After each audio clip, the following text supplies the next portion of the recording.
Comment le clocher de Saint-Jacques a-t-il échappé à la fureur révolutionnaire et quel est le rapport avec la physique? Salut, tu as de la chance, tu viens de tomber sur le 5e épisode de notre mini-série sur le Paris qui n'existe plus. On a réuni pour toi des légendes urbaines et des histoires de bâtiments et de lieux qui ont marqué l'histoire de Paris, mais qu'on ne peut malheureusement plus voir. Si cette vidéo te plaît, n'oublie pas de t'abonner pour ne pas manquer les prochains épisodes.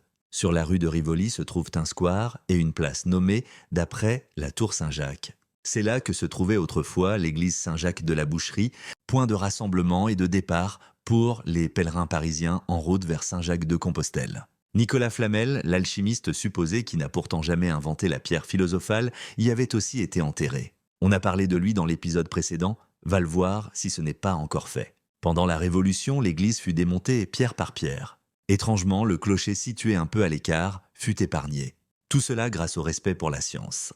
En effet, au XVIIe siècle, le physicien Blaise Pascal y réalisa des expériences sur la pression atmosphérique au dernier étage de la tour. Le respect de la science n'a cependant pas empêché qu'on commercialise la tour. Au XIXe siècle, elle fut vendue à un industriel qui fabriquait de la grenaille de plomb et avait besoin d'une hauteur pour son procédé de fabrication. Le procédé consistait à faire fondre le plomb en haut de la tour, puis à le faire couler à travers une installation jusqu'à de grands bacs d'eau en bas. En tombant dans l'eau, les gouttes de plomb se solidifiaient pour former des billes de grenaille. Ce procédé a malheureusement endommagé la tour.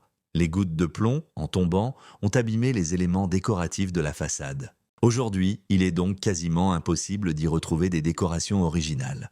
Au début du XIXe siècle, la ville de Paris a racheté la tour. Une statue de Blaise Pascal a été installée dans l'arche et depuis, plus personne n'y fait fondre de plomb. Et voilà. Dans le prochain épisode, on parlera de la Bastille.